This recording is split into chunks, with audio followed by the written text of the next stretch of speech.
Estão me ouvindo? A internet aqui, enfim, raro isso acontecer, a internet do IBC caiu, aí eu roteei aqui do meu celular. Se você estiver me ouvindo, dá um joinha aí, eu falo, Marcos, voltou, eu acho que está funcionando, muito bom, né? É raro a nossa internet cair aqui, porque é uma internet de fibra mesmo, vai direto no nosso servidor. Mas então vamos lá, vamos otimizar aqui o nosso tempo. A gente estava falando de metas, né? Então, eu gosto daquilo, né, de você trabalhar as faixas, os marcos. Outra coisa que eu gosto com a equipe de vendas é o seguinte, eu acho que, por exemplo, se eu tenho 10 vendedores, eu acho que o número ideal de vendedores batendo meta é em torno de 5, 6. Eu acho que 50, 60% da equipe tem que bater meta. Por quê? Porque se muita gente está batendo a meta desafio, né? Significa que essa meta está mal calibrada, está muito fácil, ok? Se pouca gente bate a meta, você cria aquele sentimento também, essa meta é muito difícil, não dá para bater essa meta. Então, eu sempre tive um pouco essa linha de pensamento assim, de calibrando as metas para 50, 60, no máximo 70% da equipe bater meta. Não porque isso é ruim para eles, porque isso puxa o alto desempenho. Isso puxa o alto desempenho. Porque se todo mundo bate a meta, significa que eu não tenho uma meta desafiadora e as pessoas de alto potencial não vão entregar o máximo de resultado que poderiam. Porque a meta, ela direciona muito também o resultado potencial, sabe? Eu lembro uma época que a gente criou uma meta de 150 mil, que era uma meta assim, a meta Ultra Power Blaster, e todo mundo falava, é impossível vender 150 mil aqui no IBC, é impossível vender 50 mil. E depois que ela foi criada, começou a aparecer 1, 2, 3, 4 pessoas batendo essa meta todo mês. E antes as pessoas achavam que era impossível, né? É claro, você tem que ter bom senso, você tem que olhar para os seus números, você tem que calibrar, porque não é assim, Marcos, se a meta direciona o foco, então eu vou pôr uma meta de 1 milhão para o pessoal vender. Não. A meta tem que ter um racional, entende? Tá, eu vou vender 100 mil na minha empresa por mês. Qual que é o racional para gerar isso? Né? Quantos vendedores eu tenho? Quanto cada um vai vender? Quantos contatos esses vendedores precisam? Eu tenho estoque? Não tenho estoque? Esses vendedores têm lead? Esses vendedores têm produto para vender? Então, a meta, ela precisa de um racional, né? Eu preciso desconstruir como eu vou alcançar aquela meta. E quando a gente fala de vendas, de gestão em vendas, eu gosto de falar da diferença dos indicadores de produtividade, dos indicadores meio e dos indicadores de resultado, dos indicadores fim. O que são os indicadores de produtividade, os indicadores meio em vendas? É o que tem que ser feito para gerar os indicadores de resultado, ou seja, a venda. Então, alguns exemplos de indicadores de produtividade em vendas. Aqui no IBC, tempo falado ao telefone no dia, quantidade de disparos de ligações realizadas, quantidade de interações, follow-ups, acompanhamentos registrados no CRM, volume, tempo falado ao telefone, quantidade de e-mails respondidos. Então, porque quanto mais a pessoa fala no telefone, quanto mais ela faz follow-up, quanto mais ligações ela dispara, quanto mais e-mail ela responde, mais ela gera os indicadores de resultado. Quais são os indicadores de resultado? Volume de vendas, taxa de conversão, ticket médio. E aí eu vejo muitas empresas ou pessoas falando, tá, eu preciso desses resultados aqui, mas não pensa o como eu vou gerar esses resultados aqui. Então, o nosso vendedor ele tem um racional. Olha, a taxa de conversão é 3, 4%. Você precisa falar com 80, você tem que disparar 80 ligações por dia, falar com 25 pessoas por dia. Você tem que emitir um pedido por dia, em média, no valor de 6.500. Então, se você faz esses indicadores de produtividade, você cria esse resultado. Porque o que eu amo em vendas, que vendas é lógica, é número, é razão, é dado, é métrica, mas vendas também é coração, é paixão, porque tem essa parte humana, tem essa parte de acreditar o produto, sabe? Pôr brilho nos olhos, cor na voz. Então, esse mix de razão e emoção, né? Bom, falei um pouquinho sobre metas. E aí, enfim, já é um conceito muito difundido, mas eu acho importante voltar a ele, né? Que a meta ela tem que ser uma meta SMART, ou seja, tem que ser uma meta específica, mensurável, alcançável, relevante, né? E ela tem que ter um prazo, tem que ter um prazo. Marcos, qual a melhor forma de contratação, CLT ou PJ? Como decidir? Bom, vamos lá. A relação de PJ, ela é a melhor para a empresa e para o empregado. Mas no Brasil, não. Por quê? A gente tem aquela amiguinha que se chama CLT. E a CLT é ruim para o colaborador, mas ele foi educado a vida inteira que a CLT é o futuro dele, a aposentadoria dele. Porque ele vai lá e contribui com o INSS, ele contribui com o FGTS, a empresa com o INSS e INSS. Só que esse dinheiro rende muito pouco. Se esse dinheiro estiver na mão do colaborador, ele consegue ter um rendimento muito melhor do que o rendimento que é criado para ele ter a aposentadoria lá no futuro. Só que o brasileiro não tem educação financeira, né? E aí é o seguinte, você tem a questão legal. Quando você coloca uma pessoa PJ que tem ali caráter de subordinação, de pessoalidade, né? O que acontece? Você tem um risco muito grande enquanto empresa. Se essa pessoa entrar, ela vai ganhar. Então, o que eu recomendo? Olha, se você for ter pessoas PJ na sua empresa, que na verdade são colaboradores, e você está criando essa relação de PJ, que seja com pessoas de confiança, cargos de confiança, tá? Porque a pessoa que é PJ e vai na empresa todo dia, presta serviço, tem e-mail da empresa, tudo mais, se ela entrar, ela ganha, tá? Algumas dicas para minimizar a chance da pessoa entrar. Primeiro, você fazer a pessoa emitir nota fiscal para outras empresas também. Então, isso é um argumento que você pode usar, tá bom? A pessoa não emitir nota fiscal sequencial para você.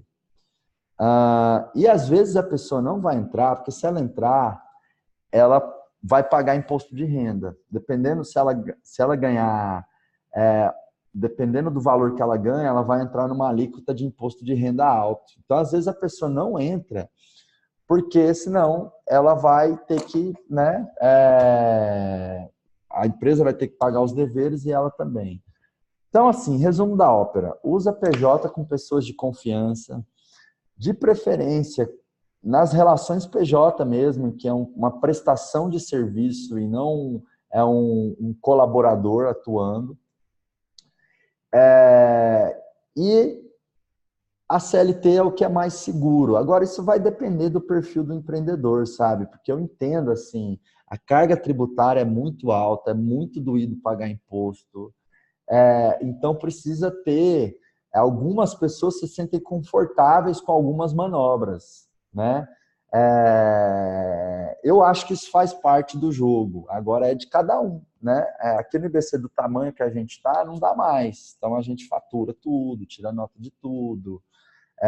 A gente tem poucas pessoas PJs de muita confiança, todo mundo CLT, recebe bonitinho. Agora, no começo, vou te falar a verdade, não era tão assim. No começo, a gente tinha mais informalidade. Agora, isso é muito pessoal, né? Mas uma recomendação geral é PJ com pessoas de confiança. Eu acho que é válido, né? Desde que seja muito bem alinhado, muito bem colocado. E aí, a maioria dos funcionários mesmo que você tem que ser CLT, não tem jeito. Se você pôr todo mundo PJ ali, você pode criar uma problemática, né? Uma problemática aí que, enfim, não vale a pena. Bom, vamos lá. Próxima pergunta aqui.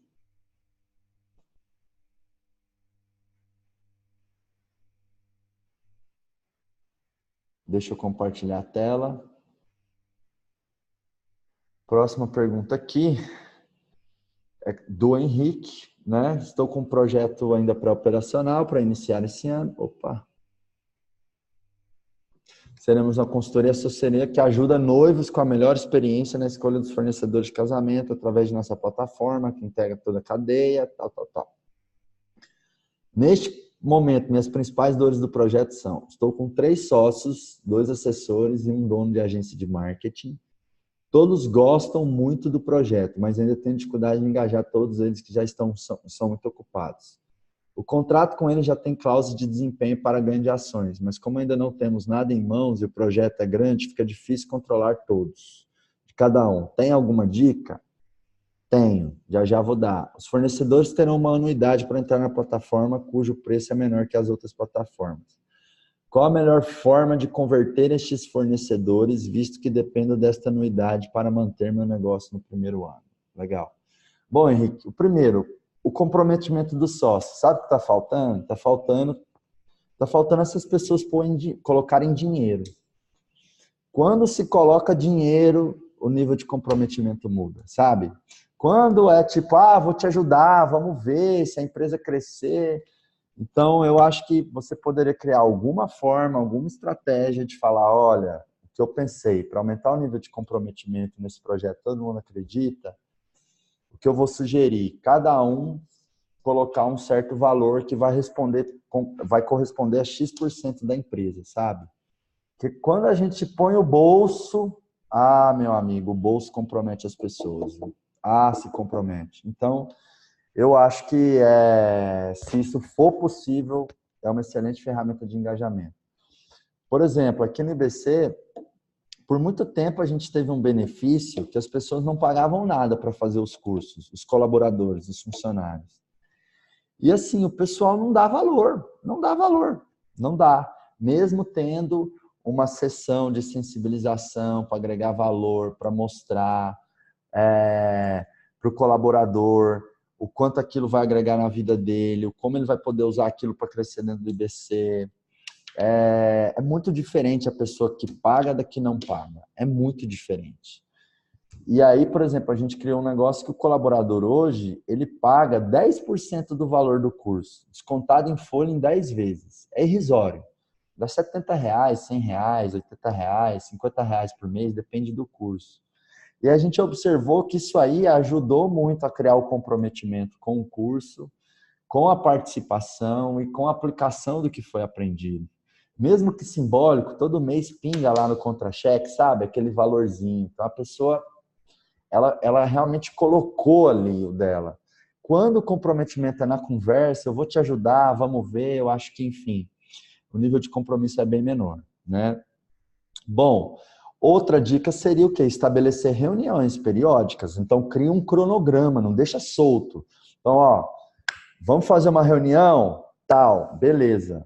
Discutiu quando é a próxima reunião? Tal. É que nem vendas. Toda conversa de vendas, no final, tem que ter um acordo de qual o próximo passo, de qual o próximo contato. Tá, avaliei a proposta, mas eu estou pensando, não sei se vai dar, vou falar aqui na empresa, papapá.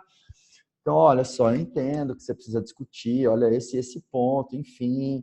Mas para você tomar uma decisão realmente que você está confortável e tudo mais, eu vou te mandar mais tais informações e a gente se fala amanhã às 18 horas, tudo bem?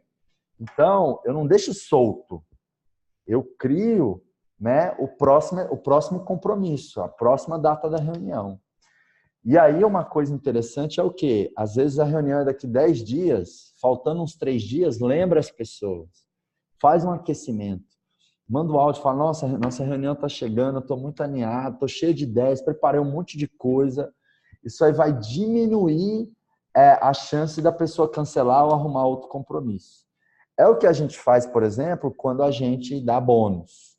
Então, tem lá o Mindset Milionário de bônus. A gente faz todo um processo de aquecimento das pessoas para elas se lembrarem a irem no curso que elas ganharam. Porque se a gente não fizesse isso, ao invés de comparecer 70%, 80%, compareceria 40%.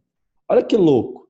A pessoa foi lá, investiu com o IBC, 7 mil, 8 mil, 10 mil, 20 mil. Ela ganha alguns cursos extras. Se a gente não fica no pé das pessoas, elas não usam o bônus que tem.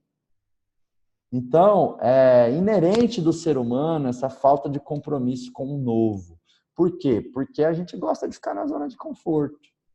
Então, uma outra dica seria ter essas reuniões periódicas. E sobre os fornecedores entrarem na plataforma, é o seguinte, você tem que criar... assim, para qualquer empresa pôr dinheiro em algo, essa empresa tem que ver o retorno potencial. Como essa plataforma está começando, você não tem números para apresentar. Então, talvez você pode criar um programa de benefícios. Olha, se você tiver na plataforma, você vai ganhar A, B, C, D, E, F, entendeu? Por exemplo, você vai ganhar um treinamento, ou você vai ganhar um destaque, alguma coisa. Porque tem que justificar esse investimento. E aí é importante você trazer os primeiros, porque os primeiros é que nem quando você está vendendo, você está montando uma grade de palestrantes para um evento. Se você consegue o primeiro grande nome, fica muito mais fácil atrair os outros. Porque você chega nos outros e fala, ó, eu vou ter esse evento aqui, eu vou ter esse congresso online, eu vou ter esse evento aqui, e fulano vai palestrar. Isso dá autoridade para o evento, você consegue trazer o resto. Então, eu focaria, Henrique, trazer, né, em convencer muito forte 3, 5 grandes fornecedores do seu mercado. Porque quando você chegar no resto da cadeia e falar, olha, esse fornecedor aqui, top das galáxias, está na plataforma, isso gera muita autoridade, prova social e é um fator forte de convencimento para você trazer outros fornecedores para o teu projeto. Tá bom? Vamos lá, próximas perguntas. Próximo. Então aqui, Vânia. Marcos, podemos ter um nicho carro-chefe e algumas outras palestras e eventos em nosso portfólio que não seja exatamente de acordo com o nicho definido? Exemplo, trabalho com mulheres em relações abusivas, mas também estou fazendo algumas palestras sobre empoderamento das pessoas em geral. Como você enxerga isso? 2. Qual a sua dica para as pessoas que vão deixar seus empregos fixos e viverem de coaching, palestras e eventos? Qual a melhor forma de nos organizarmos financeiramente para isso? Você comentou de um colchão financeiro. Pode detalhar mais sobre isso? Que legal. Ó, palminha para a Vânia, mais uma estrelinha dourada aqui, ó. Recebe a estrelinha. Aê, Vânia. Nota 10 para você no boletim da escola, viu? Yes. High five. Então, vamos lá. Você pode, sim, ter palestras de outros temas, outros nichos, né? E eu vejo que isso, às vezes, é um conflito, uma objeção. Ai, meu Deus, mas se eu estou no nicho, eu não posso fazer mais nada fora. Pode. É que eu acho que grande parte da sua energia tem que estar, 90% da sua energia tem que estar naquilo que você quer ser altamente reconhecido sobre aquilo, né? Ontem eu estava numa mentoria online como essa, da turma do EAI de novembro, era o último encontro nosso. E aí tem um coach que ele já tem treinamento, tem seminário e tal, ele deve faturar uns 50, 100 mil por mês já, eu acho. Tá bem. E ele falou, Marcos, muitos coaches me procuram para eu ensinar esses coaches a terem resultado como eu tive. Mas eu gosto de trabalhar com desenvolvimento pessoal. Mas será que eu atendo esses coaches? Não atendo? Atendo, não atendo? Aí o que eu falei, olha só, você pode atender. É uma demanda que está chegando em você, que você pode transformar isso em dinheiro. Só que você tem que tomar cuidado para não virar o foco. Porque, vamos lá, você está no seu Instagram, você tem 500 seguidores, 1.000 seguidores, 2.000, não importa quantos seguidores. Lembrando que todo mundo começa com o primeiro seguidor, os 10, os 100 primeiros e tudo mais. Aí, você sempre está falando de inteligência emocional. Ou, por exemplo, você está falando sempre de inteligência emocional. Aí, de repente, você coloca um vídeo, um conteúdo falando sobre como conquistar clientes de coach. Percebe que a taxa de engajamento vai ser muito menor? Porque as pessoas te seguem por uma coisa e você vai entregar outra. Então, isso é algo ruim de ter 2 focos de conteúdo, mas não é algo que elimina a tua possibilidade de ter. Não é que elimina, mas você só tem que estar consciente disso. Por exemplo, a taxa de engajamento do meu Instagram não é tão boa quanto eu gostaria. Por quê? O último conteúdo que eu postei, é um conteúdo aqui que é o que significa fazer gestão, né? É o penúltimo conteúdo. O último é um vídeo da imersão do acelerador empresarial, né? Inclusive, se você tem uma empresa, você não pode sair dessa vida. Uma empresa com funcionários, tá? Pelo menos 3, 5 funcionários. Se você tem, você não pode sair dessa vida sem ir. Mais o meu penúltimo vídeo. Olha o título, olha a headline. O que é a headline? O título. O que significa fazer gestão? Então, esse conteúdo, ele conecta muito com donos de empresas. Ele não conecta tanto com quem ainda quer empreender ou com quem gosta de desenvolvimento pessoal. E muitos dos meus seguidores são pessoas que me viram no palco do Desperte Seu Poder, no palco do Master Trainer, de vários eventos. Então, o que acontece? Eu tenho uma base um pouco suja em relação ao posicionamento e ao público que eu vendo os meus produtos, como Marcos Marques e Acelerador Empresarial. Entende? Então, eu só tenho que tomar cuidado e ter esse ponto de atenção. Quanto mais nichos e frentes eu abro, menos eu estou focando numa coisa específica e assim, tá tudo bem. Eu só tenho que realmente pôr na balança o custo-benefício das coisas, entende?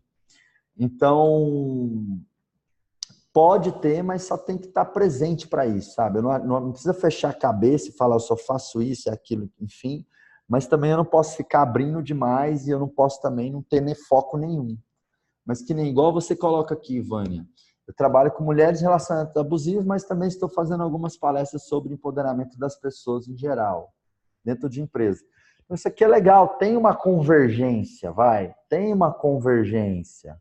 Já é menos mal do que, por exemplo, eu ensino matemática. Aí, de repente, não, agora eu vou ensinar astrologia. Astrologia ainda tem uma questão de números, né? Não entendo nada, mas sei lá, deixa eu melhorar esse exemplo. Vamos lá. Eu ensino matemática. Não, agora eu vou ensinar poesia. Vou ensinar poesia. Tipo, sabe? E também não significa que você não pode fazer. Pode, mas você tem que ter elementos que justificam isso, entendeu? Que eu estava conversando com esse coach ontem, falei, olha, quando você tem produto, mentoria, para ensinar as pessoas a ganhar dinheiro e empreender, isso aí tem um valor agregado. Então, você pode cobrar 5 mil, 10 mil. Você me falou aqui que tem umas 20 pessoas muito quentes. Se você converter 10 a 10 mil, é 100 mil. Então, faz. Mesmo que não seja o seu tema, o teu foco. Faz. Eu acho que você deveria fazer. Agora, sem perder o foco daquilo que você ama e daquilo que é o seu core, daquilo que é a sua identidade, né? Então, essa é a reflexão. Agora, essa dica sobre a transição, de quem vai deixar emprego fixo e para viver de coach, tem 2 estratégias. Eu não sei qual é a melhor. Tem a estratégia joga o chapéu, ou seja, joga o chapéu, arrisca, você se coloca numa situação de pressão, de desafio, que tem que dar certo ou você está ferrado, fudido. Essa é uma estratégia, ok? E tem muita gente que fez ela e deu certo. Tem gente que fez ela e se fudeu. E tem uma outra estratégia que eu chamo de transição progressiva. Então, você concilia o teu emprego com o seu novo projeto, seja como coach ou não, e você vai fazendo uma transição progressiva. Você vai diminuindo a tua energia de tempo no que você tem, de tempo, de esforço, de criatividade que você tem, e vai aumentando na outra. Até que você chegue e elimine isso aqui e fica só com a carreira de coach. Nesse processo, é interessante você fazer um colchão financeiro, guardar dinheiro. Quanto, Marcos? Quanto? Tem um conceito que as empresas usam que se chama fundo Open Doors. O que é o fundo Open Doors? É um fundo para manter as portas abertas. Que a empresa vai lá e pega ou o custo fixo dela, porque o custo fixo é o que mata a empresa, não é o custo variável. O que é custo fixo? É a despesa que você tem no primeiro dia do mês, independente do quanto você venda. Então, vamos supor que você fabrica embalagens. Começou o mês, a folha de pagamento, o aluguel, energia, uma série de despesas vão existir mesmo que você não venda nada. Agora, a matéria-prima, as comissões, talvez o custo de marketing, isso aí está atrelado à venda. Se você está vendendo, você está tendo retorno. Então, não é o custo fixo que mata a empresa, porque o custo variável está atrelado à venda. Quanto mais eu tenho de custo variável, se eu tenho um bom processo comercial e se eu tenho margem de lucro, melhor, que mais eu estou vendendo. Por isso que eu sempre digo, quando for tomar decisão em relação a algo que vai gerar uma despesa, uma saída de caixa, primeiro pensa, eu estou adicionando um custo fixo ou um custo variável? Porque se é um custo fixo, eu tenho que repensar mais 2 vezes e aumentar a dificuldade de dizer sim para aquele custo. Porque o custo fixo é o que mata a empresa. Eu vou trocar, vou para um escritório mais bonito, o custo do meu aluguel vai dobrar. Será que realmente vale a pena? Será que está na hora? Quanto isso vai agregar? Contratar funcionários, será que vale a pena? Será que está na hora? Será que vai dar retorno? Porque se as suas vendas não aumentar, você vai ter que pagar o aluguel, você vai ter que pagar os funcionários. Por que eu estou dizendo isso? Porque tem empresas que têm esse conceito de um fundo, ou seja, uma quantidade de dinheiro, um colchão financeiro para manter as portas abertas. E a empresa vai lá, pega o custo fixo dela, que, por exemplo, pode ser 10 mil, 20 mil, 30 mil, vamos imaginar que é 10 mil reais. E aí ela pode usar um múltiplo de 6 ou de 12. Então, 10 mil reais vezes 6 ou 10 mil vezes 12.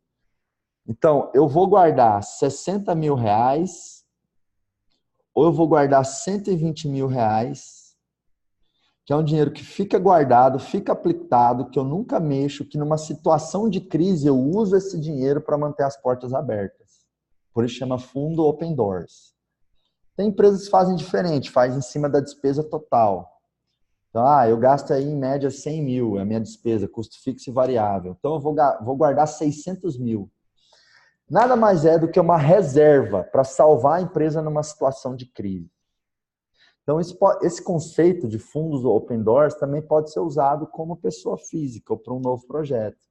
Então, pega a tua realidade de vida, o teu custo de vida hoje. É 3 mil, é 5 mil, é 10 mil, não importa.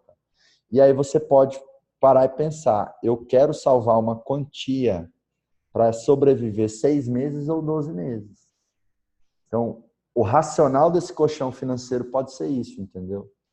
O meu custo de vida é 5 mil e eu vou estar mais seguro com 12 meses, eu faço 5 vezes 12 e eu guardo 60 mil reais antes de fazer a transição 100% do emprego fixo para a carreira de coach ou para a minha empresa. Se eu tenho mais tolerância ao risco, eu posso trabalhar com 6 meses, no múltiplo de 6. Só tem a estratégia do jogar o chapéu também. Meu pai, quando foi atuar como coach, ele jogou o chapéu. Ele pegou cheque com um monte de gente, ele foi completamente maluco, ousado. E aí eu acho que para tomar essa decisão de jogar o chapéu ou fazer a transição progressiva, você tem que olhar para o teu perfil. Teu perfil comportamental. Você é mais executor, você é mais analista, você é mais planejador. Que quem é mais executor comunicador lida melhor com o risco. Então, jogar o chapéu tem ali uma pontuação melhorzinha. Se é uma pessoa mais planejada, programada, uma pessoa mais com mais aversão, com mais dificuldade ao risco, a transição progressiva talvez seja melhor. Mas, de maneira geral, é isso. Ou joga o chapéu, que é o seguinte, você joga e você não sabe como é que você vai pegar lá do outro lado. Mas você vai se matar e você vai pegar. Por que essa estratégia é boa? Porque ela cria muito comprometimento, porque ela tira a pessoa da zona de conforto, porque, sabe, é como se a sua sobrevivência está ameaçada. Então, o seu sistema traz o seu melhor, você tem energia, você não tem fome, você não tem frescura, você faz o que tem que ser feito, né? Então é um caminho. O outro é, não, deixa eu planejar, deixa eu pensar, né? É isso mesmo, Marco. Jogar o chapéu é queimar a ponte, é a mesma coisa, né? O Jerônimo Temer, a gente é muito amigo, ele usa essa expressão, né? Queima a ponte.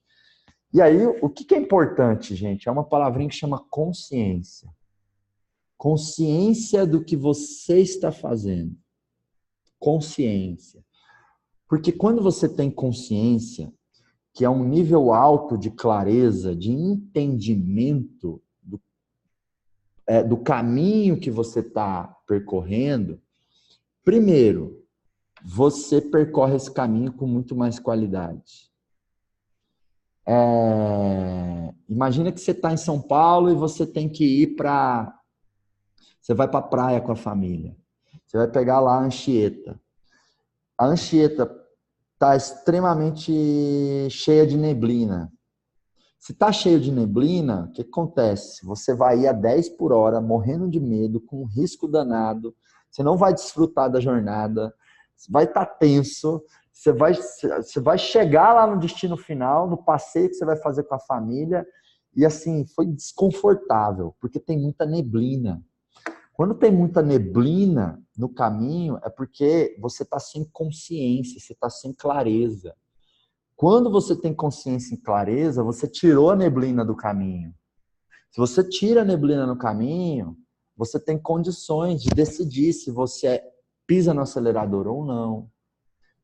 Você tem condições de pilotar, de fazer esse percurso com muito mais qualidade. Então, quando a gente fala de qualquer coisa na vida ou na empresa, busquem essa consciência.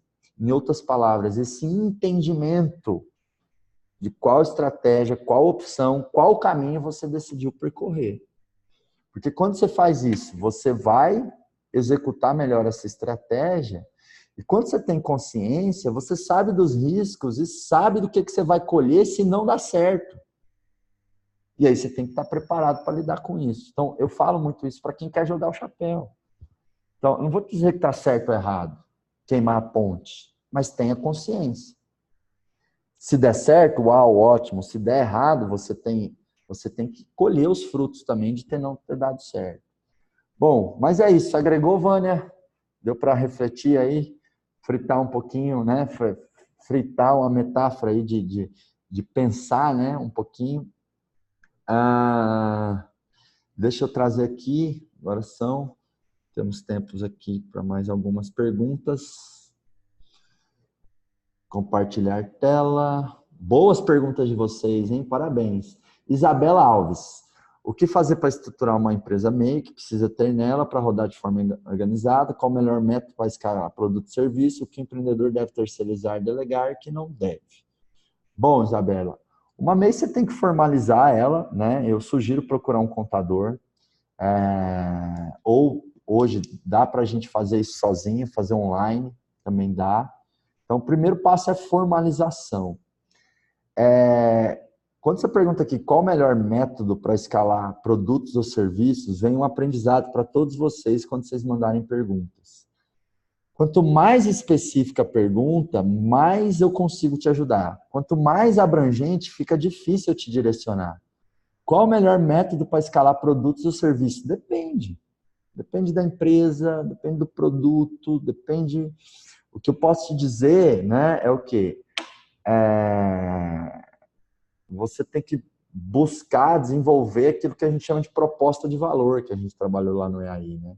Quais são as características, quais são os benefícios, qual a transformação que isso gera, né? Olhar para a dor do cliente, definir um público, um nicho, então tudo isso é importante. O que o empreendedor deve terceirizar e delegar e o que não deve? Boa pergunta, viu? Show de bola, Isabela. É o seguinte, eu acredito que todos nós temos um conjunto de habilidades únicas. Ou seja, de habilidades que nós temos alta performance para executar. Tudo aquilo que você é bom para fazer, que você tem aptidão, que você tem, que é uma habilidade única, uma habilidade de alta performance sua, use muito ela. Não delegue, não terceirize. Tudo aquilo que você é ruim para fazer, você precisa de time. Você precisa de parceiros. você precisa de pessoas. E eu vejo muito empreendedor querendo fazer tudo e não tendo aquela consciência que a gente falou, e aí, enfim, trocando as mãos pelos pés. Então, eu sou bom de venda, por exemplo. Eu sou bom de venda, então eu tenho que explorar muito isso. Eu tenho que estar muito nesse jogo da venda, né? Eu sou bom de números até, e sou bom de conceitos de gestão financeira, enfim, mas eu sou muito melhor de venda do que de controle financeiro. Então, eu tenho que delegar muito mais o controle financeiro do que a venda. Porque quando eu estou na venda, eu estou usando minhas habilidades únicas, minhas habilidades de alta performance. Tem uma frase, uma célebre frase do Steve Jobs, né? No Master Trainer a gente fala, né, Vânia? Frase de impacto, referenciar outras pessoas. Olha como eu pareço inteligente quando eu falo isso. Né? Tem uma célebre frase do Steve Jobs, que é o quê? Concentre-se no que você é bom e delegue todo o resto. Né? É claro que para delegar, primeiro eu tenho que passar por uma fase que é construção de caixa, né? Construção de saúde financeira. Né? Enquanto eu não tenho dinheiro, não tenho caixa, eu tenho que fazer o que tem que ser feito, dar um duro danado, entregar o meu melhor para conseguir começar a contratar pessoas, parceiro, agência, fornecedores. Mas é bom ter isso em mente, né? Quanto mais eu estou exercitando os meus dons, mais eu estou criando um resultado exponencial extraordinário. Quanto mais eu estou executando as minhas dificuldades, mais eu estou criando um resultado mediano. Por exemplo, eu não sei tocar violino. Eu não sei tocar violino. Eu não sei tocar violino. Então, se eu for lá e for necessário lá no começo do Desperte Seu Poder do IBC, em alguns a gente coloca um violinista. Ok? Se eu ir lá e ao invés de contratar o violinista, eu quiser tocar o violino, vai ser um desastre. Algo que eu queria encantar as pessoas vai incomodar as pessoas. E o meu tempo vai estar mal alocado fazendo algo que eu não produzo resultados.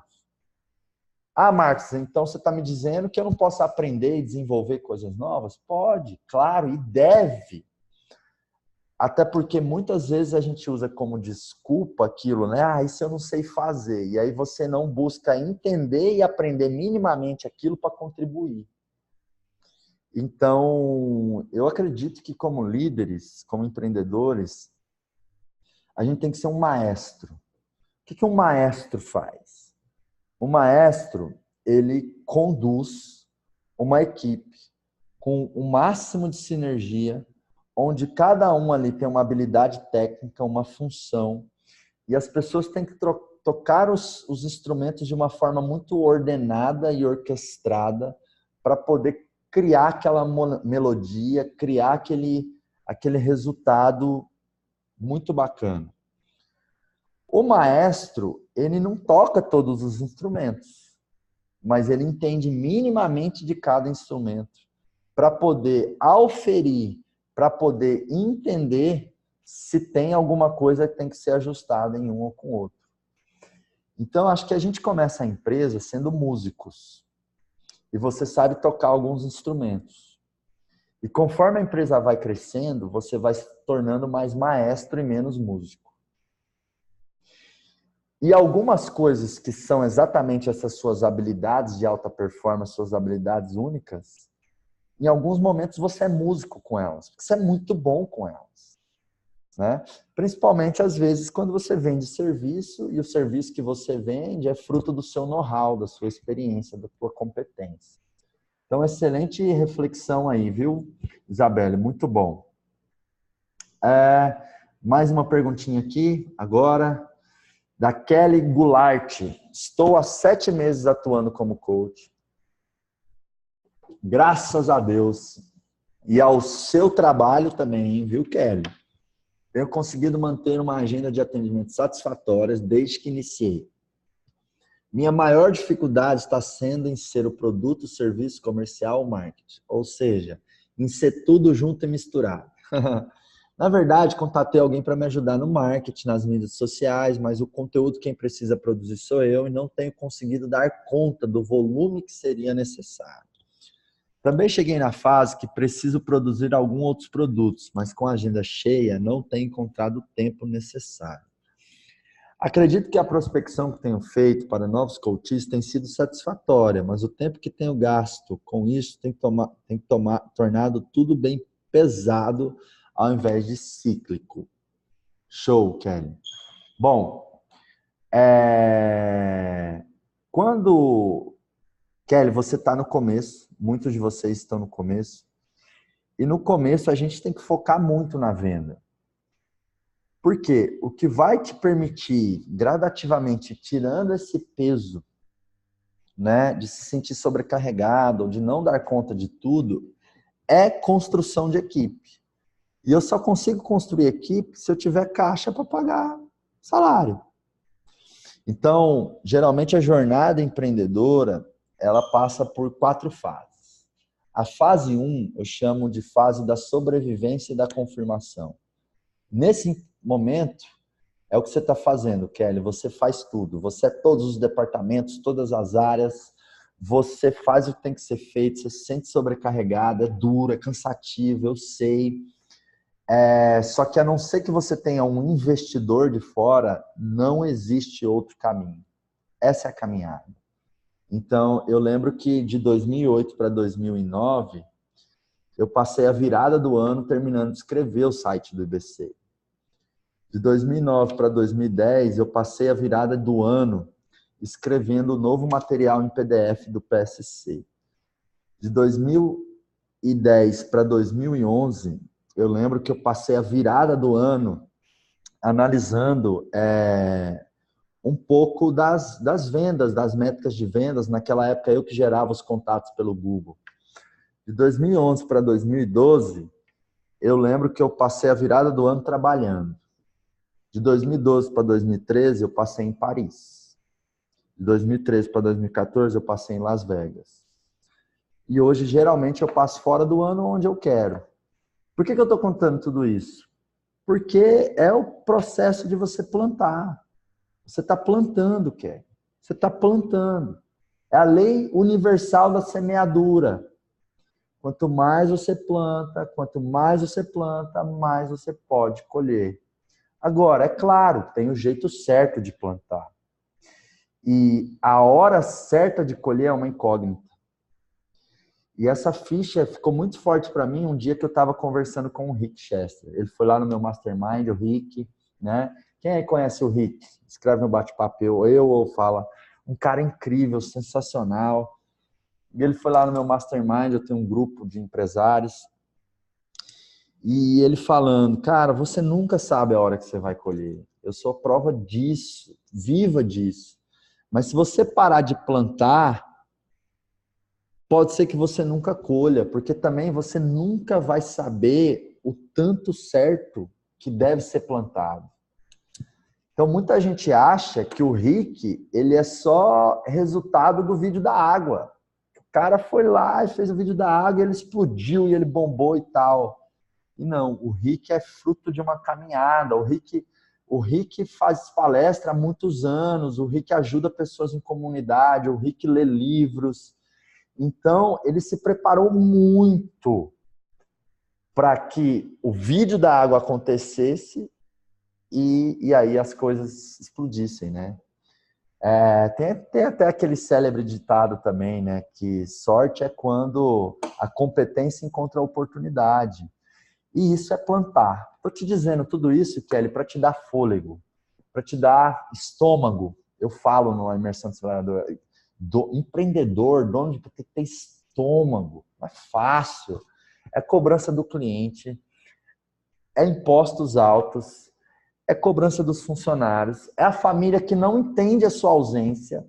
Ah, agora você só quer saber disso, não me ama mais. Então, são múltiplas expectativas e múltiplas forças de pressão em cima de você. E não tem ninguém para dar um tapinha nas suas costas. Porque é o seguinte, se o resultado não vier, o problema é seu e de mais ninguém. Então tem que ter muito protagonismo, tem que ter muita energia, tem que ter muita fome, muita resiliência, muita sede de fazer acontecer, Kelly.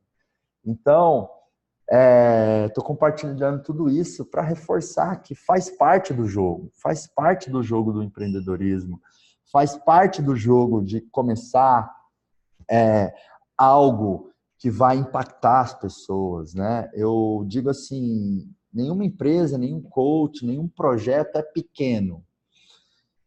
Está pequeno. A gente tem que ter esse elemento possibilitador na nossa cabeça. Não é que é pequeno, está pequeno. Dito isso, Kelly, eu acho que é o quê? No momento que você está com a equipe pequena, tem que focar na venda mesmo, prospectar. Bom, você trouxe uma pessoa agora para o teu marketing. Então, a fase 1 é sobrevivência e confirmação. Então, eu faço caixa. Depois que eu faço caixa, eu começo a construir uma equipe. Começo a construir um time. Eu trago uma primeira pessoa, eu ensino essa pessoa, e aí eu tenho que ser líder. Eu tenho que transferir o que eu sei. Eu tenho que entender que as pessoas elas têm uma caminhada para ficarem boas. Eu lembro, os primeiros funcionários que eu contratei aqui no IBC, eu sofria muito. Porque passava 1 mês, 2 meses, 3 meses, eu não via as pessoas progredindo.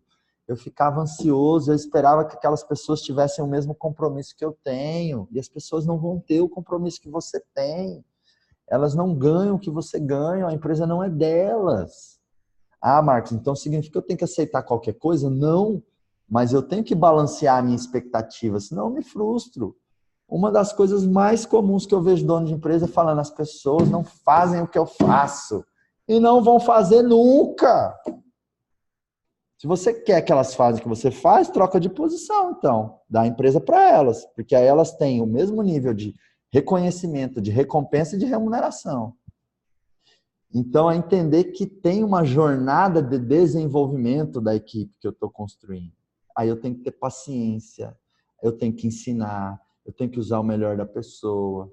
Porque assim, no começo, eu equilibro todos os pratos sozinho. Ou eu e meu sócio, ou eu e minha esposa, enfim. Aí eu trago uma pessoa.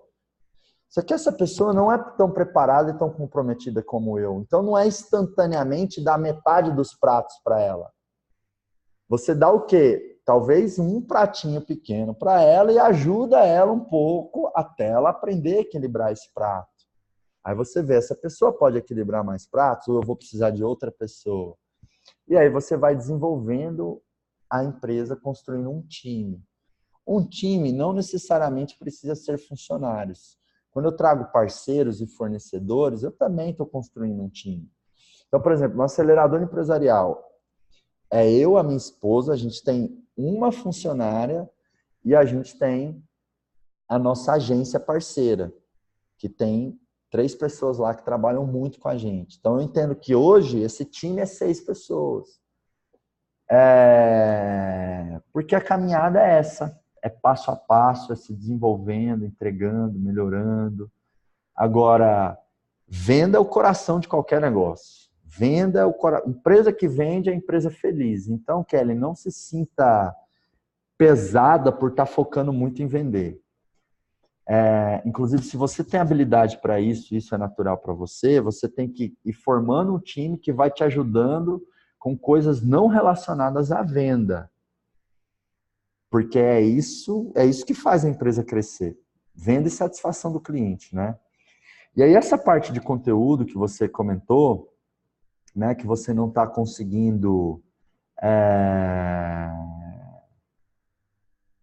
produzir o volume necessário de conteúdo, uma coisa que você pode fazer, claro, tem que ver o custo disso, é fazer o que a gente chama de documentar conteúdo.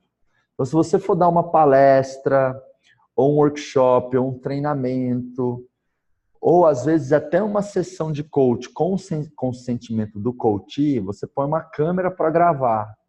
O meu pai não tem agenda, eu quase não consigo parar o meu pai para gravar para o YouTube dele e para o Instagram. Só que eu documento ele, depois eu vou lá e faço uma mineração, ou seja, uma seleção de bons trechos e publico. o conteúdo documentado. Então, isso é um caminho. Eu também faço isso. Se você vê muitos dos meus vídeos no Instagram, esse que eu comentei, como fazer gestão, é um trecho lá da imersão do acelerador empresarial. Porque eu não tenho tempo de parar para gravar.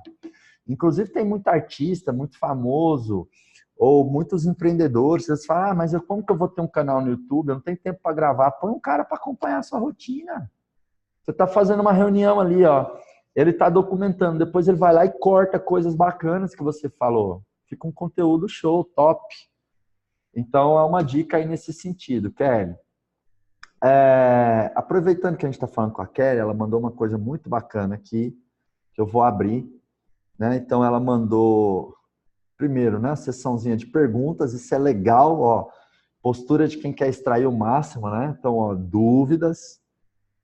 Então, vamos lá, Kelly. Escolhi o propósito de vida, pois entendo ser realmente isso que propõe nos meus processos, mas gosto muito também de performance pessoal. O primeiro tem achado um pouco lúdico, não sei se é vendável. O segundo, dizem que é muito abrangente. Coloquei outras opções possíveis. Nome atraente para o Instagram, coloquei abaixador. Vamos lá, posicionamento, propósito de vida. Coach performance pessoal, mas disseram que é genérico. Coach transição de vida. Aqui são muitos sinônimos, sabe, Kelly? Eu acho que assim, se você falar, eu gosto desse nome, Coach Performance Pessoal, depois você explicar isso, sabe? Coach Performance Pessoal, eu ajudo pessoas a obter X, Y, Z. E eu acho que fica legal, fica um pitch do elevador legal, fica o começo de uma proposta de valor legal, né? Então, coach de performance pessoal, eu ajudo pessoas a serem mais produtivas, mais felizes e alcançarem as suas metas com mais velocidade, por exemplo. Acho que aí já desgeneraliza um pouco. Então, as palavras que é difícil de falar, né, gente? Inconstitucionalissimamente.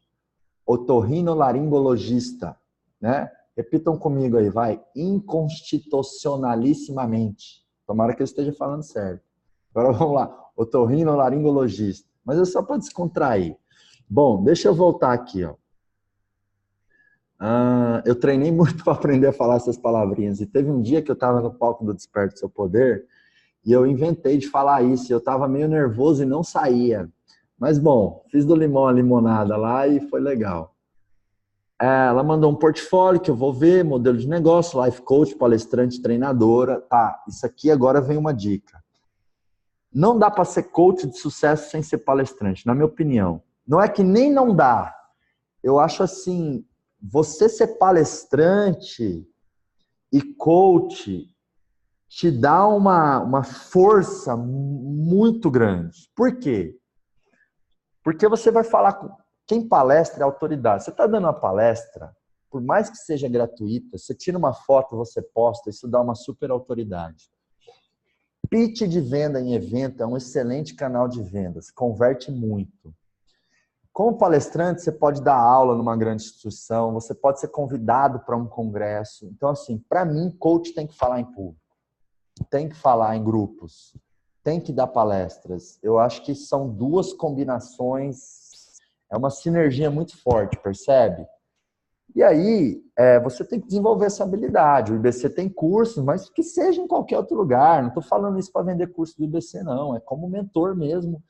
De coração, entregando sugestões que eu acho que são muito alavancadoras da carreira do coach. Ele dá palestra. Então, comece a dar palestras, vai em associações comerciais, organize eventos, dá um jeito, porque falar em público dá muita autoridade, gera muitas oportunidades de negócio, gera seguidores para suas redes sociais. Então, assim, para mim, quem é coach ou quem é agente de mudança, eu gosto dessa expressão, agente de mudança. Que eu posso ser agente de mudança para usando chapéus diferentes. Por exemplo, o Marcos está usando o chapéu do mentor. Eu estou sendo um agente de mudança aqui com o chapéu do mentor. sendo diretivo, dizendo o que eu faria, dando sugestões. Eu posso ser agente de mudança com o chapéu do palestrante, com o chapéu do coach, com o chapéu do mentor, com o chapéu do consultor, enfim. Mas para quem é agente de mudança, ou seja, para quem vende serviços, metodologias que as pessoas têm uma transformação específica, você tem que falar em grupo. Isso vai aumentar muito o seu resultado, tá? Bom, Fórmula PEN aqui da Kelly, então ela meio que criou uma documentação em cima dos conceitos que a gente falou no EAI, bem legal, bem bacana, né? As paixões que ela tem, expertise, né? O mercado, então bem bacana. Proposta única de valor. Apaixonada por fazer com que pessoas que estão sendo engolidas pela correria despertem para uma vida com mais sentido, para atingirem alta performance e resultados com mais leveza e equilíbrio. Bom, hein? Ó, palminhas. O que é legal aqui, ó? Primeiro, suscitador, né? Engolidas pela correria. Então, eu me reconheci. Muitos de vocês se reconheceram. Então, é legal quando você tem materiais de marketing, declarações, frases, que suscita a dor, né? Que cutuca a dor, porque as pessoas estão dispostas a resolverem as suas dores. Deixa o seu dente começar a doer, você vai lá resolver, né? Então isso é bacana, né? E despertem para uma vida com mais sentido, isso é bacana, né? Para atingir a alta performance, resultado com mais leveza e equilíbrio. Kelly, uma sugestão aqui, talvez, ó, para atingirem alta performance. Eu estou pensando num número, sabe? Para atingirem alta performance. Aqui é um exemplo, tá? 50 a 100% a mais de resultados, com mais leveza e equilíbrio. Por que eu gosto de número? Em copy, em promessa, em título, em headline, porque o número, ele dá concretude. O número promete uma transformação específica, palpável. E aí você não paga o imposto da falta de tangibilidade, né? Então, qual a promessa da imersão do acelerador? Conquiste até 5 anos de lucros e resultados nos próximos 12 meses. Tá vendo? Isso cria uma concretude. Eu acho que isso é bem persuasivo. Eu uso o elemento persuasivo da especificidade, da concretude, do número. E aí, se eu tenho prova social, ou seja, depoimentos, seja e-mail, áudio, print do WhatsApp, que a pessoa diz que alcançou aquela promessa, fica forte. Então, eu tenho vários vídeos de depoimentos de caso do acelerador, que a pessoa fala, não, eu acredito que a gente fez em 1 ano que a gente demoraria 10 anos. Eu acredito que a gente conquistou nos últimos 6 meses o que a gente não conquistaria em 5 anos. Então, você faz o teu cliente dizer que alcançou essa promessa. Isso é muito forte. O Érico trabalha isso assim muito forte. Né? Qual a promessa dele? Faça 6 dígitos de faturamento em 7 dias. 6 em 1. 6 em 7. Famoso 6 em 7. Aí, em vários e-mails dele, ele coloca a foto do pessoal no palco com o troféu. Olha, essas 400 pessoas fizeram 6 em 7. Então, é legal você ter uma promessa e depois você ter depoimento e prova social que evidencia, que prova por A mais B que essa promessa ela é alcançável para quem se compromete a aplicar o método. Aplicar o método, tá? Então, vamos lá. Então, essa pool ficou legal, adicionei isso, né? Marketing digital. Esse nome também me instruíram a tirar, mas eu entendo que preciso diferenciar de alguma forma Kelly Goulart da Kelly Goulart Coach. Além do que eu faço, projetos sociais, em cada evento, quando as pessoas marcam a vida, fica diferente Kelly Goulart quanto Master Coach. Isso aqui, eu acho que pode ser ponto Master Coach, Kelly. Eu não vejo problema, não. Acho que eu gosto, na verdade. Acho que tá ok esse Instagram, tá?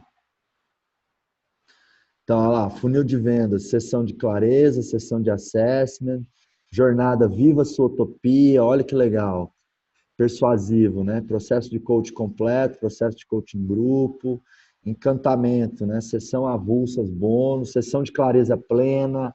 Olha que legal. Quando você batiza a sessão, sabe?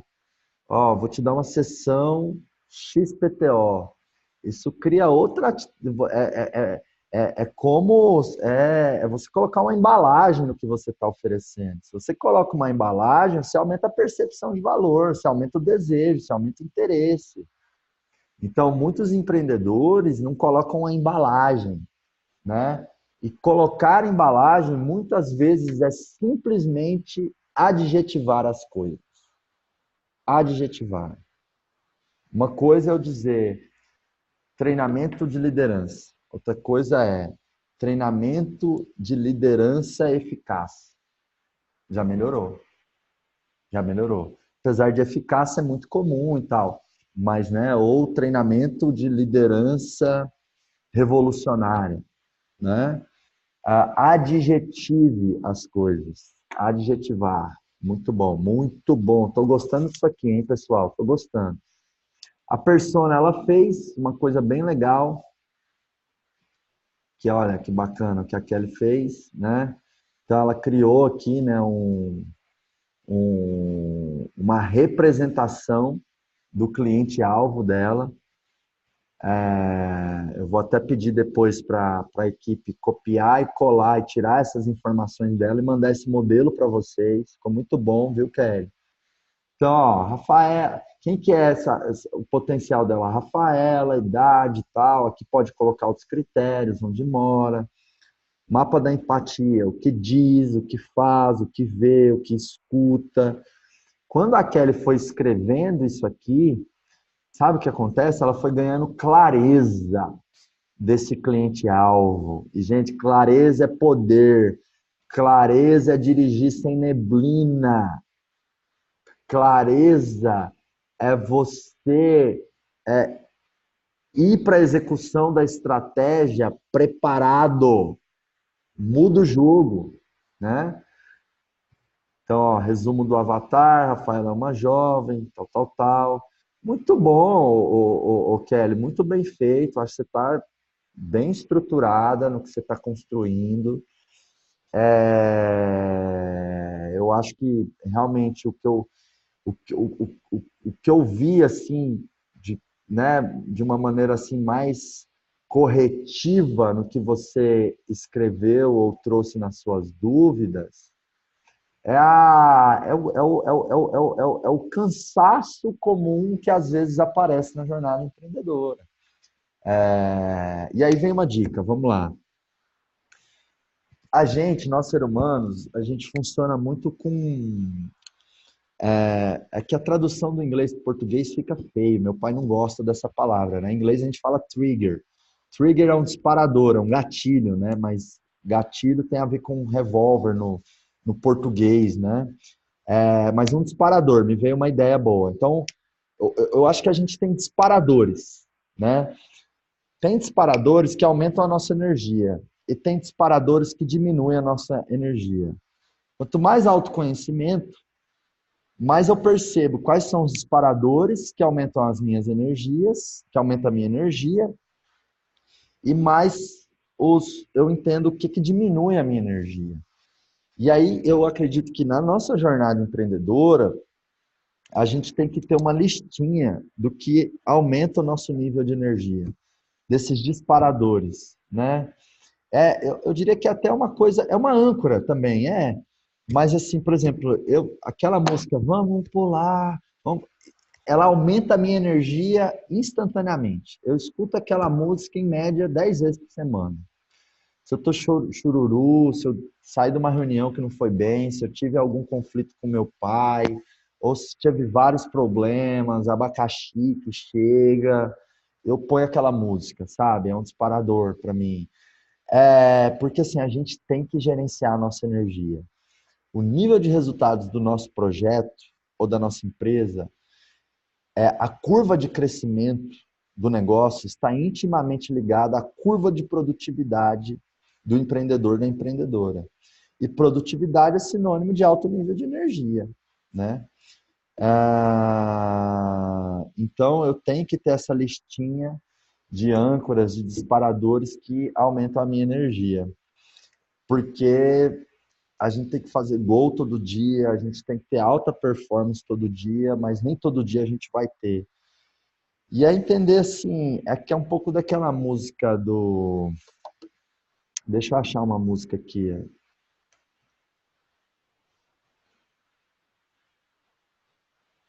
Acho que é do Frejá. Aqui, vou pôr para vocês. Eu acho que nós empreendedores,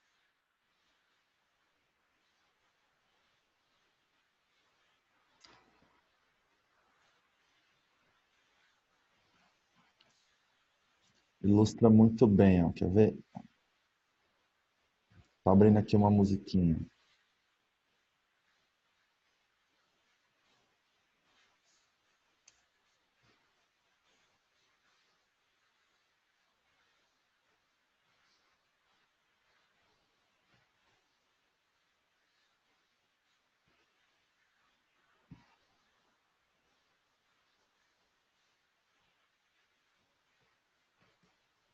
Vamos ver se sai o áudio aí.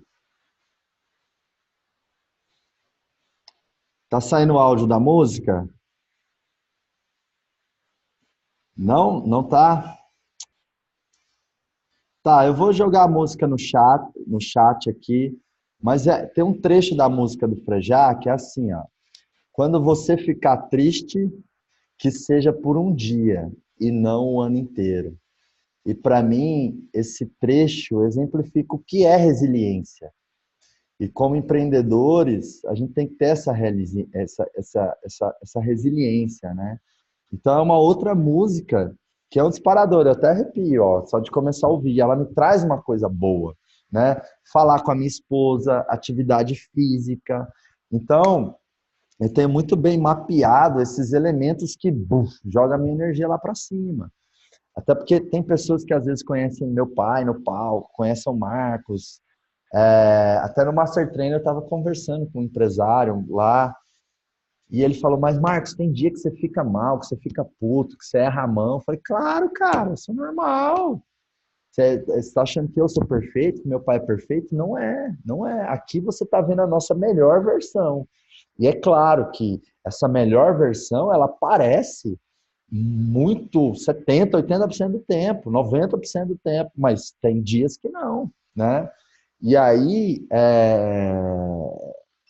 a gente tem, por exemplo, uma coisa que me dá muito gás, sabe o que é, Kelly? Lembrar do começo.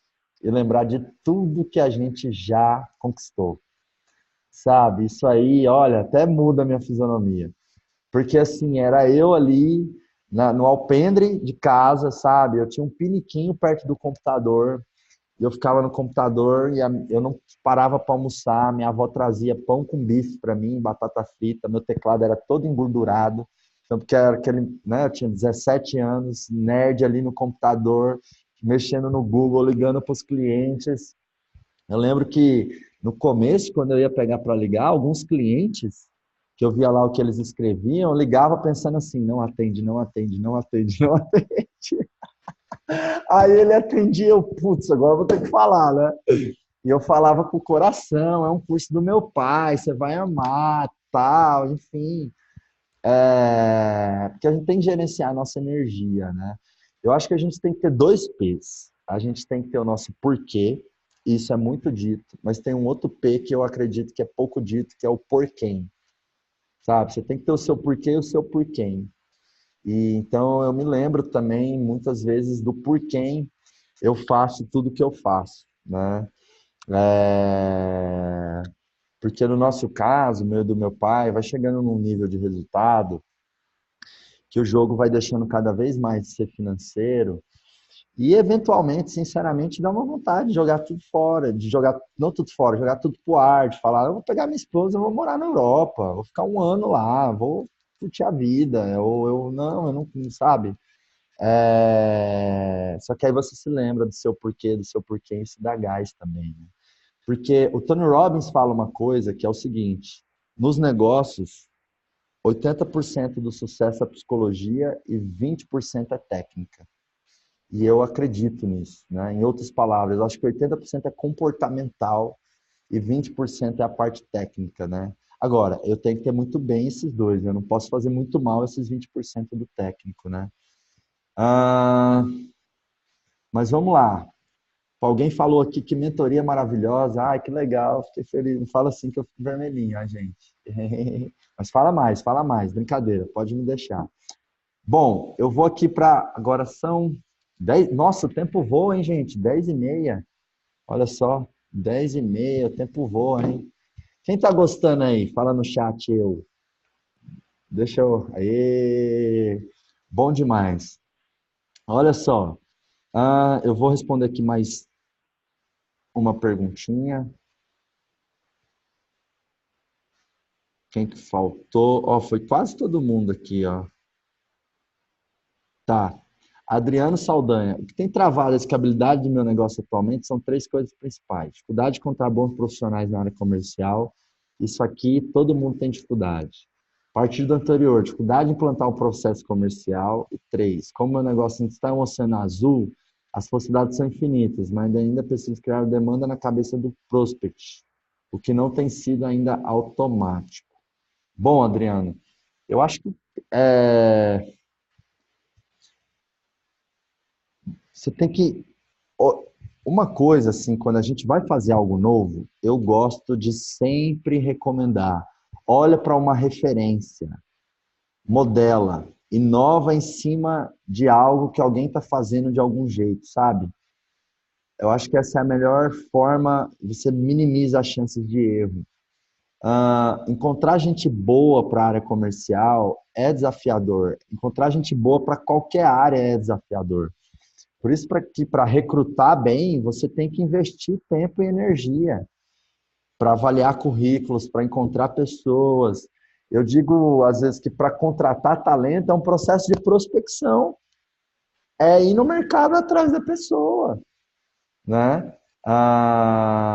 Então, acho que é bom isso para você, enfim, criar esse fôlego e criar demanda na cabeça dos prospects. É muito o que a gente falou, não é aí? Lembra da balança, do jogo da balança? Você tem que mostrar, você tem que primeiro fazer um contraste de dor e solução, mostra para a pessoa, suscita a dor, mostra a solução. Se é uma venda um a um, usa aquelas perguntas SPIG, situação, problema, impacto, ganho. Faz esse trabalho, pelo que eu entendi, você está no começo, Adriano. Faz esse trabalho que a Kelly fez muito bem, que eu vou mandar um link lá. Eu vou mandar a música do Frejá, o link do modelo de construção de persona da Kelly, sem as informações dela, porque isso é dela, e eu vou mandar a planilha de descrição de cargo, né? Mas investiga muito o cliente, investiga muito o cliente, investiga muito o cliente. Hoje mesmo, o time de marketing, grande parte, eles passaram 6 horas discutindo ali qual é o perfil do cliente de um dos nossos produtos, sabe? Investiga o cliente, investiga, investiga, investiga. Tá, uma outra pergunta aqui, né? Da Maria Aparecida, né? Ela tem uma dificuldade para ter uma renda boa na empresa que trabalho. Essa certeza de receita me dá tranquilidade, consigo fazer um planejamento de gastos, investimentos, viagens. É muito difícil abrir mão.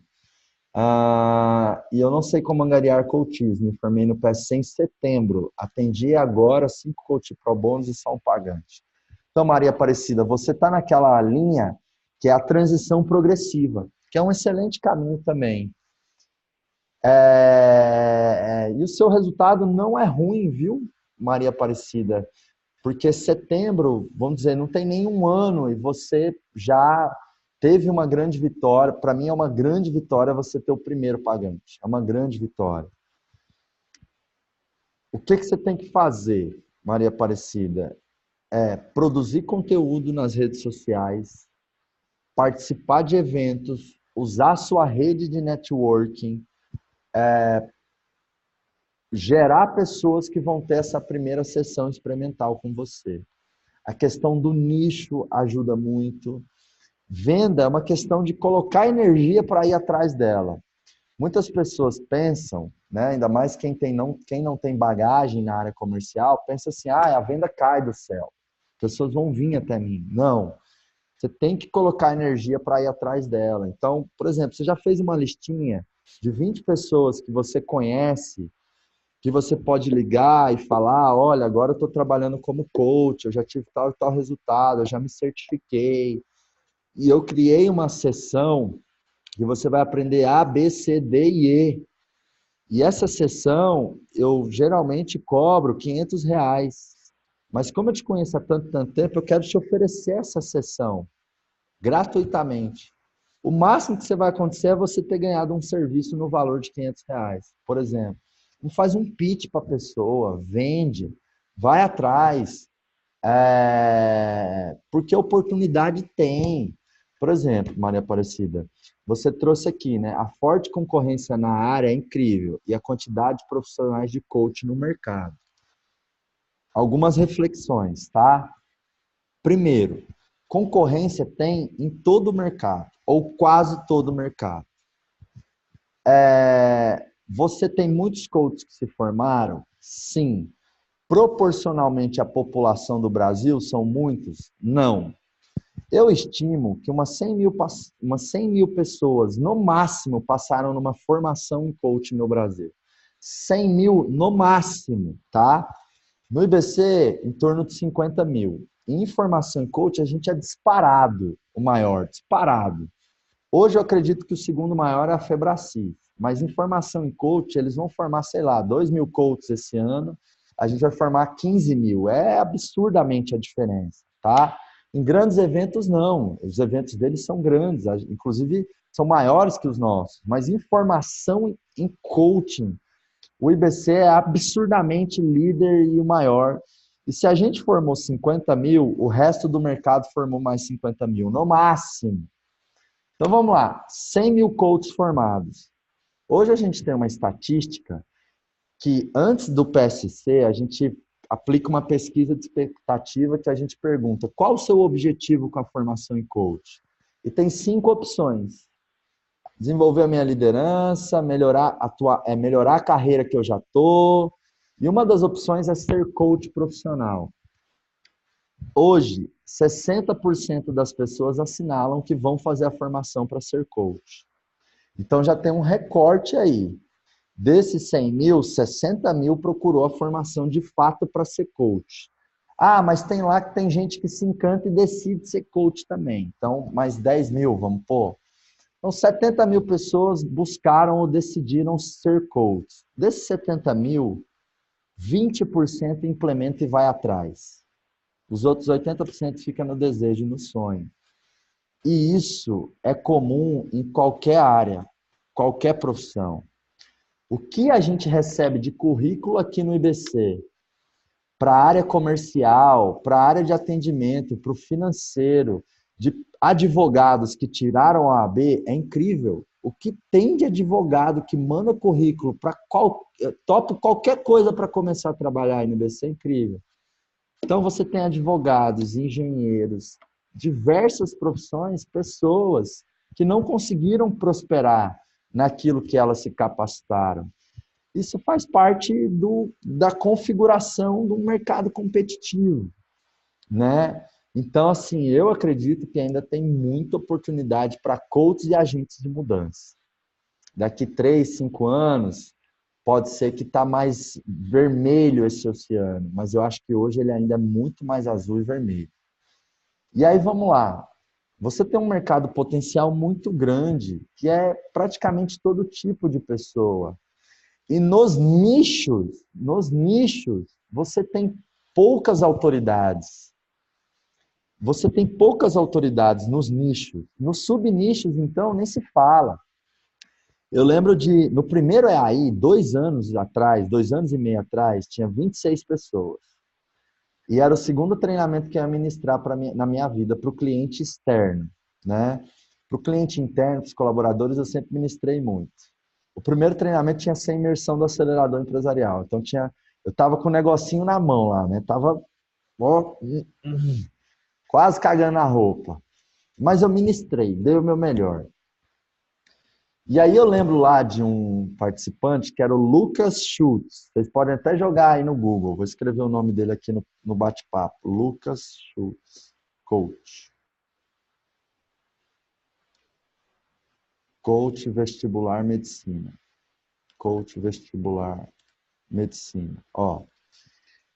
O Lucas, na época, era estudante de medicina. E aí ele veio conversar comigo e falou, Marcos, eu fiz a formação em coaching, eu adorei. Eu já atendi uns 10 clientes pro bono e eu já tive 2 coaches pagantes. Só que eu não me sinto preparado, Marcos. Eu não acho justo eu cobrar 2, 3, 5 mil reais no meu processo de coach, porque eu não me sinto preparado. E aí eu falei assim, Lucas, você tem um nicho? Ele, não tem. Então faz um exercício de qual nicho você poderia ter com esse negócio do PEN que eu passei aqui. Aí no outro dia ele veio e falou para mim assim, Marcos, eu ralei pra caramba para passar no vestibular de medicina. E eu passei em primeiro não sei onde, segundo não sei onde, terceiro não sei onde. E eu ajudei muito amigo meu a passar no vestibular de medicina. E tem muita gente que faz cursinho 3, 5 anos para passar no vestibular de medicina. Tá aí, eu acho que eu posso ajudar pessoas a passar no vestibular de medicina. Eureka, né? Óbvio, mas o óbvio só é óbvio para olhos bem treinados. E eu falei, pois é, Lucas, você não acha que seria... Se você diminuísse pela metade o risco da pessoa não passar no vestibular de medicina, ou se ao invés da pessoa gastar 2, 3 anos, ela gastasse 6 meses estudando, você não acha que isso valeria 10, 20, 30, 50 mil reais, não? Valeria. Agora eu tenho coragem de cobrar. E, cara, o Lucas explodiu, assim. E ele fez o Ser Coach, não fez nem o PSC.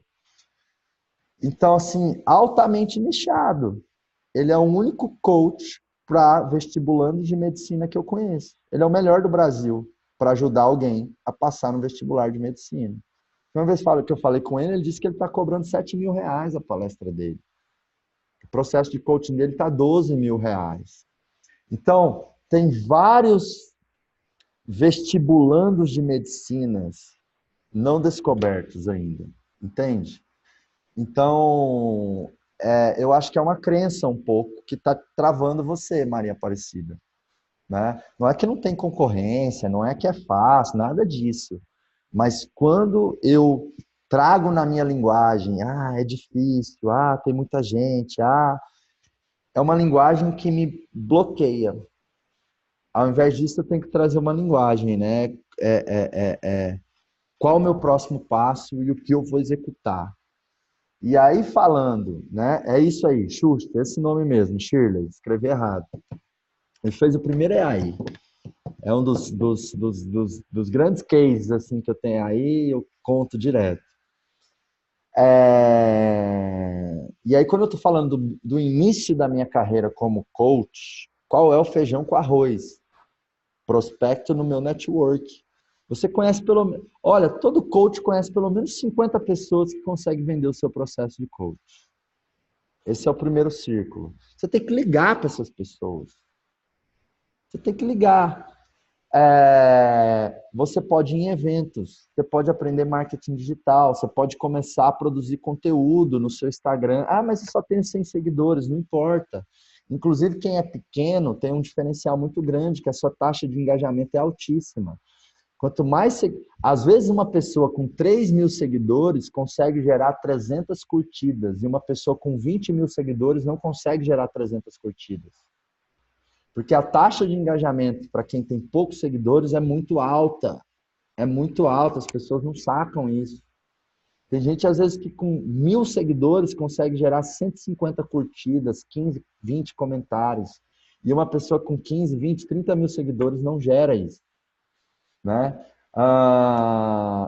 Então, é olhar para o positivo de maneira realista, definir nicho, definir essas pessoas para atacar, para prospectar, desenhar essa sessão, essa primeira sessão, desenha a primeira sessão. O que você vai falar? Qual é o pitch? Ensaia no espelho, vende, treina.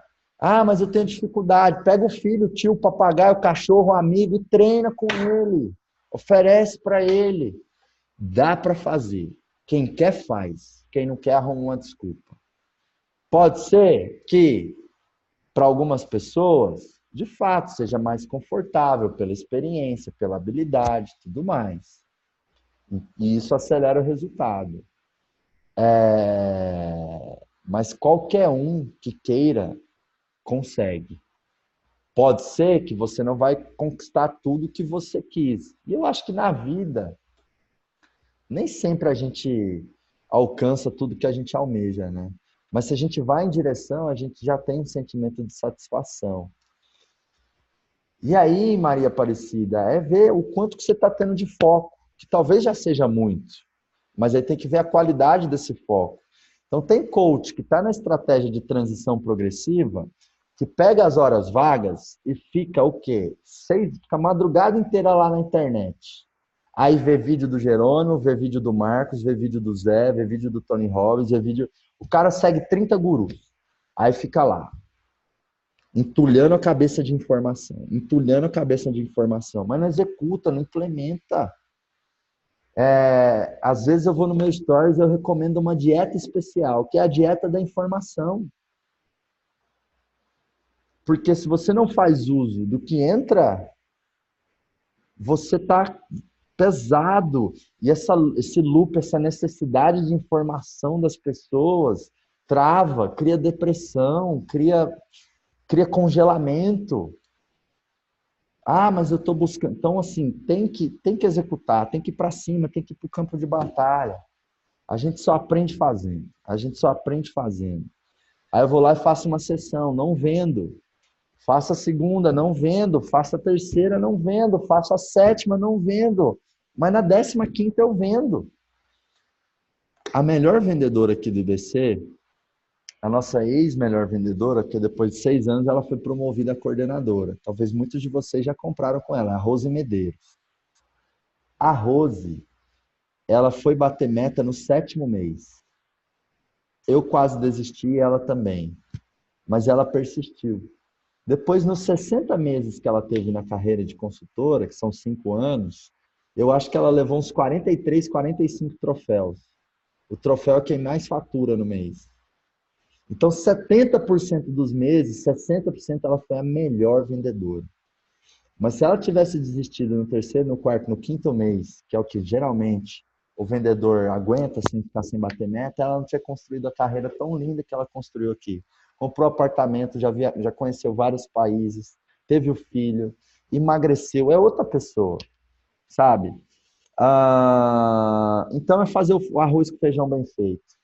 E às vezes a gente está procurando aquela sacada, aquele conteúdo mágico, aquela fórmula, ou a ferramenta, ou, sabe, a ponte que vai levar o jogo para o próximo nível.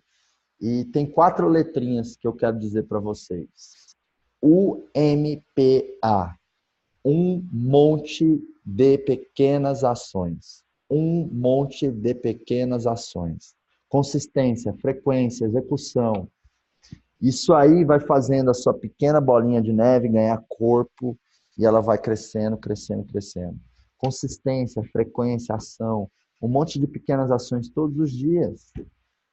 Olha, eu duvido que se a pessoa ligar para 3 prospects, 3 possíveis pessoas, para agendar a primeira sessão, se ela fizer isso durante 10 dias, ela ligou para 30 pessoas. Dessas 30 pessoas, vamos jogar aí que 5 pessoas vão, 6 pessoas, 15%, 20% de conversão. Liguei para 30, 6 agendou e veio. Desses 6, tem grandes chances de um comprar. Então, como está o seu volume de prospecção? Como está o seu volume de sessão inicial? Como está o seu volume de treinar a equipe? Como está o seu volume de executar o que tem que ser executado para resolver os problemas, dificuldades que você tem hoje para levar o seu negócio ou o seu projeto para o próximo nível? Volume e qualidade. Porque uma coisa é eu ligar para prospectar pensando, mais um. A pessoa sente do outro lado. Outra coisa é, esse vai dar certo, esse já deu certo.